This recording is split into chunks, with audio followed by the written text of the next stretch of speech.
Sam Logue here for IrishBoxing.com. Delighted to be joined by Gary Cully, the diva himself. Gary, what's the story, pal? Yeah, just pressure done today.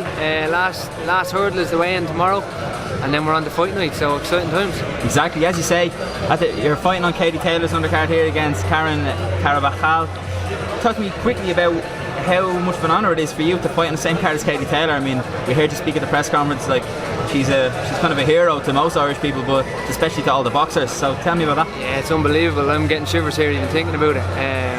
I've been training alongside Katie in the same gym since I'm maybe 14, looking up to her, going out winning world and European medals.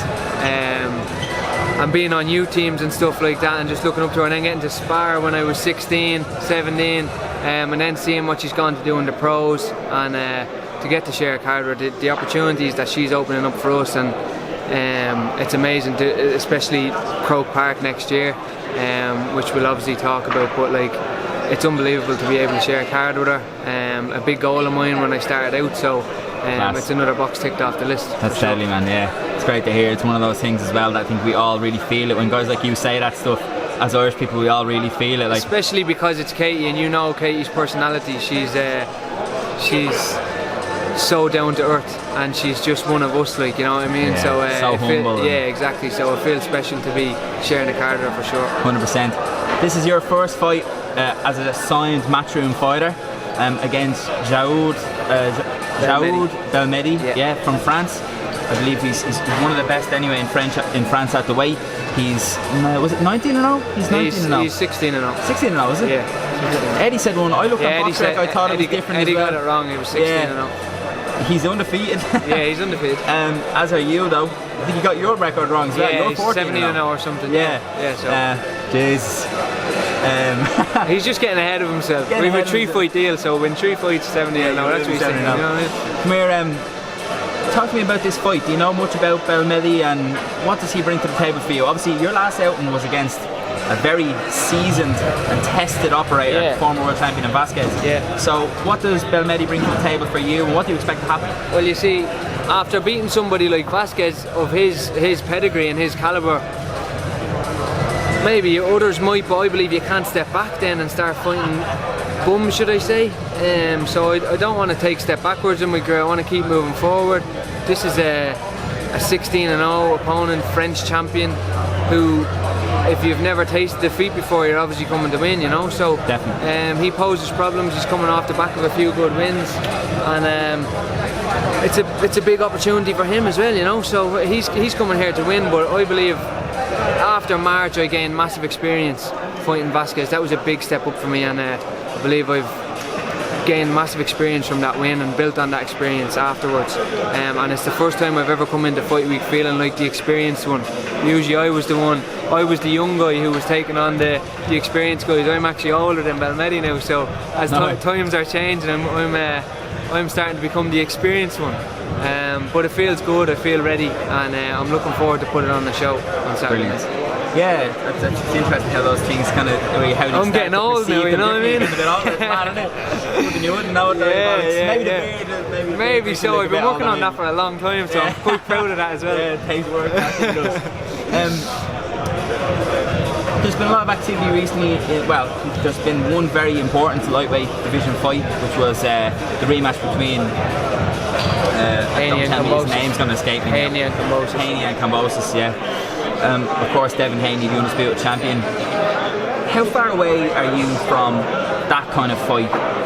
So that's a two-part question, right? How far are you away from that kind of fight, and how far are you away level-wise, ability-wise, from the guys like Devin Haney, Lomachenko, these guys? I believe I'm right there ability-wise, and I always have believed that, but experience-wise and rounds-wise, I've run past 6 rounds once in my career in 14 fights, you know. So these guys are 25-0, and I've done 12 rounds maybe a dozen times, like, you know what I mean. So as experience-wise, maybe a little bit off, maybe 2-3 fights where I go through the rounds, but it's never my aim to go through the rounds. I go into the ring to knock everybody out, and I'm coming for your head from round 1. Yeah, so hopefully by the time we get there, I won't have gone the distance ever.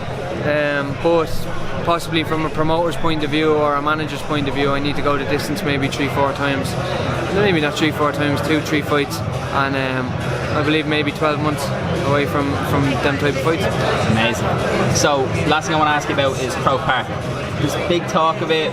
Some people are saying in the Irish scene, some people are saying it's not going to happen, some people are saying it can definitely happen. What's your take on it, and what would that mean to you to fight hopefully in a big fight against a big name on say a Katie Taylor card in Croke Park? First of all, I believe it's up to Ireland whether it happens or not, because Eddie is full set on making it happen. Eddie has plans to make it happen. I have plans to make it happen. Katie has plans to make it happen. So from the boxing side of things, it will for sure happen. Yeah. From Ireland's point of view, I think we need the people to get behind it and the government to get behind it and to push it, because it will go down in the history books in Ireland. You know, it will be a special night for Ireland, for Croke Park, for boxing. So I believe we just need the Irish people and the Irish government to get behind it, and I think it's a big possibility, and I can see it happening next May, June. As far as my fight on it concerns, I'd like to get Saturday night out of the way, not looking past BELMEHDI obviously on Saturday night. Maybe one more fight in February, March, and then on to Croke Park for a world title in May, June. If Haney's are tied up, maybe Max Hughes' IBO would be a big fight to make over in Croke Park. But yeah, there's big fights there. It'll be a special night, and I can see it happening next May, June. Fingers crossed. Man. Hey, you're looking for let's get behind us, everybody. Let's get behind the Irish fighters, get behind the Irish government, and push to make it happen, because it is a possibility. Let's do it, man. Let's do it. I'm absolutely on board with that. Yeah, you see yourself fighting for a world title within 2 or 3 fights, man. Yeah, man, for sure. We're up for that as well. Yeah, I'm not here to mess around. I've always said that, you know, and I believe in myself big time. I've seen guys who maybe call for these big fights, but when it comes to crunch time, they're not there to be counted. But I'm going to stand up and be counted on Saturday night, and I believe in myself. I work very, very hard, and I'll show that on Saturday night. So. Yeah. Well, we look forward to a spectacular performance on Saturday night, Gary. What are you predicting? Points, knockout? How do you see this one going? Gary Cully win. After that, I don't care. I go in the ring to knock everybody out. I don't want to go the distance. If he goes the distance, he's a tough guy. So we'll see. Gary Cully, thanks very much for talking to IrishBoxing.com. Best of luck on Saturday night. Appreciate it, Sam.